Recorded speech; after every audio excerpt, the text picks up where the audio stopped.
Olá, crianças, bom dia. Sejam bem-vindos a mais uma aula de geografia. Todo mundo pega o seu livro de geografia, né, na página 213 e vamos começar?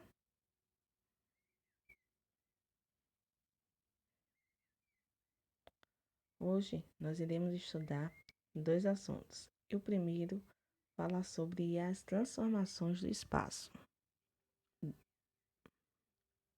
Com o decorrer do tempo, os espaços humanos sofrem transformações. Existem espaços que mudam sem parar, enquanto outros parece que nunca foram tocados pela ação do tempo. O que define e motiva essas transformações são as necessidades das pessoas que ocupam esses espaços e promovem as mudanças em um determinado momento.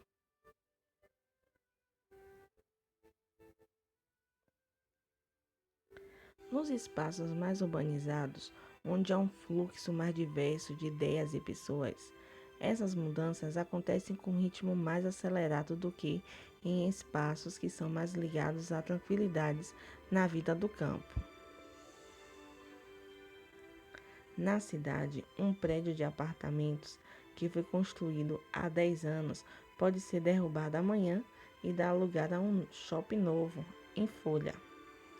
Já no campo, um velho casarão do século XIX pode estar com as mesmas telhas de quando foi construído. De quando foi construído.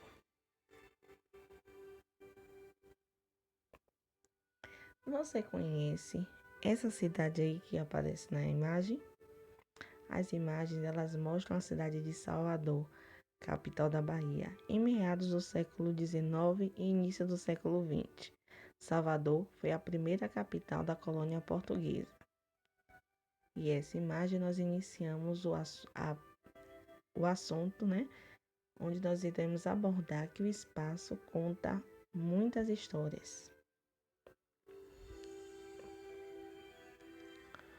Observando os espaços e sabendo quem promoveu mudanças neles e quando estas aconteceram, podemos entender a história do local, saber como as pessoas viviam em outros tempos e perceber melhor como era a dinâmica do lugar nos dias de hoje.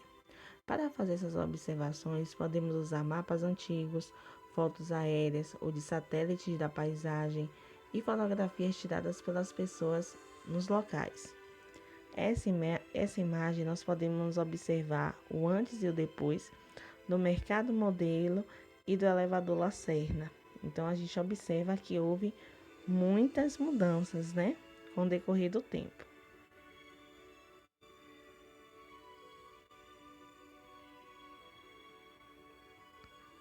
Analisando esses elementos, podemos perceber que a paisagem a qual estamos acostumados nem sempre era nem será igual desde o início. Podemos ver que em alguns lugares a avenida principal começou com uma estrada de barro, que existia uma praça onde hoje em dia existe um estacionamento e que menos nossas casas era só um terreno vazio até 10 anos atrás.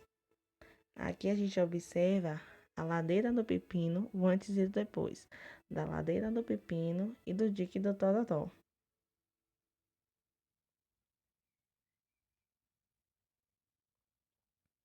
Os espaços carregam consigo sua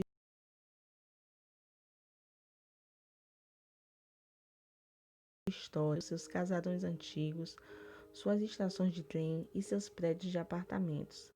Portanto, antes de nos empolgarmos com a construção de uma nova loja de departamentos ou de um novo cinema, devemos nos perguntar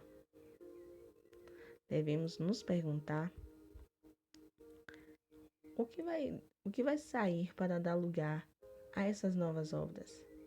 A cidade precisa mesmo de mais uma nova loja? O espaço antigo não pode realmente ser reaproveitado e usado em favor da sociedade? Aqui nós observamos a imagem da nossa Praça da Sé, onde se encontra, ou Praça Tomé de Souza, perdão, onde se encontra o Palácio Rio Branco. Então a gente dá para observar o antes e o depois. Esse Palácio Rio Branco é a antiga sede do governo da Bahia. Ele está situado em Salvador, na Praça de Tomé de Souza, onde também se encontra a Prefeitura da cidade, atualmente, a Câmara Municipal e o elevador Lacerda. E agora também aí próximo nós temos a Cruz Caída.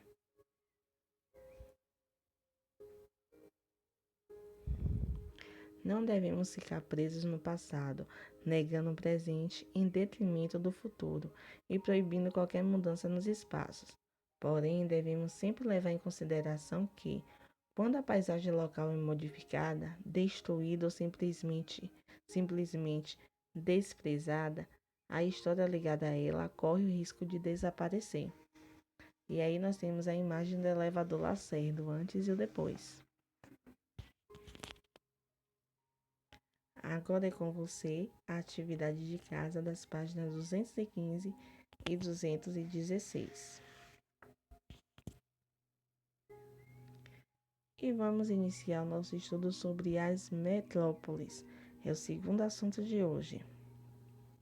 Metrópole é uma palavra que tem origem grega, a junção de metra, mãe, ventre, e polis, cidade, que pode se interpretar como cidade-mãe de outras cidades.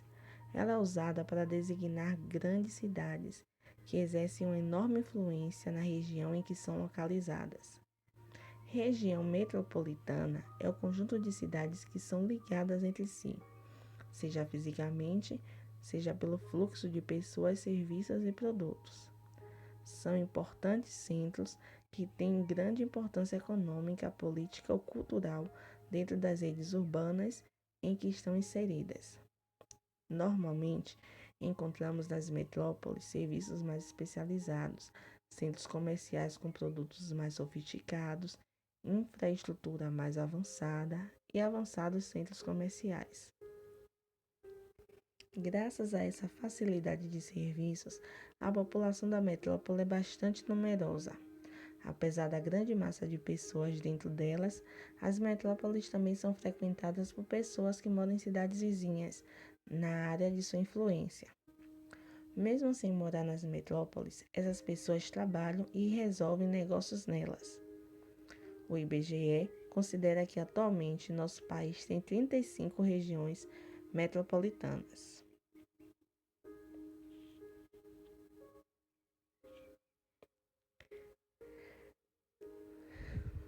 A hierarquia urbana.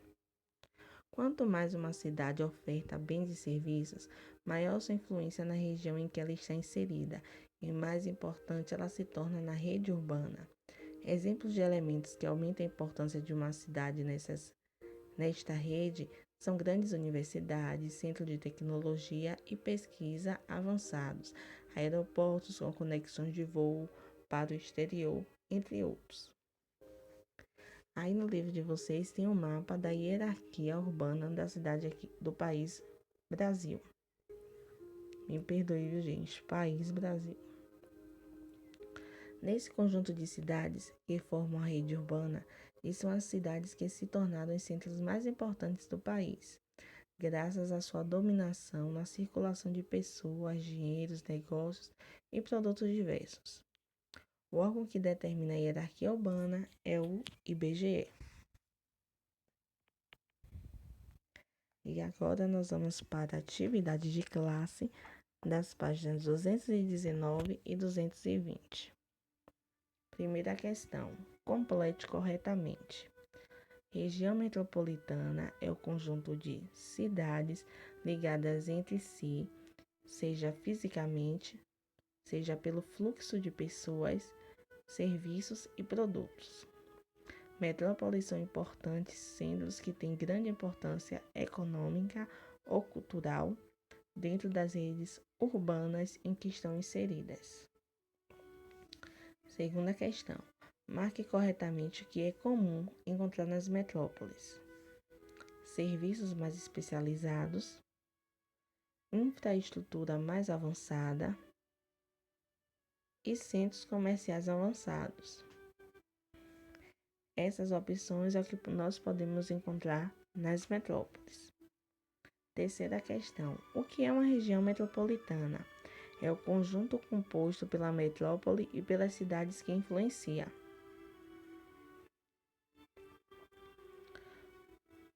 Quarta questão: pesquise e fale brevemente como é a metrópole mais próxima de onde você vive. Essa daí é a resposta pessoal. Quinta questão: complete corretamente. Quanto mais uma cidade oferta bens e serviços, na região em que está inserida, e mais importante, ela se torna na rede urbana. E a sexta e última questão pede para que vocês pintem corretamente o mapa de hierarquia urbana do Brasil, de acordo com a legenda. Então, vocês vão pintar de vermelho a metrópole global, de laranja a metrópole nacional, de amarelo a metrópole regional e de verde o o gabarito, para vocês saberem qual é a cor que vocês vão colocar corretamente, tá bom? Espero que todos tenham entendido. Beijos e até a próxima aula.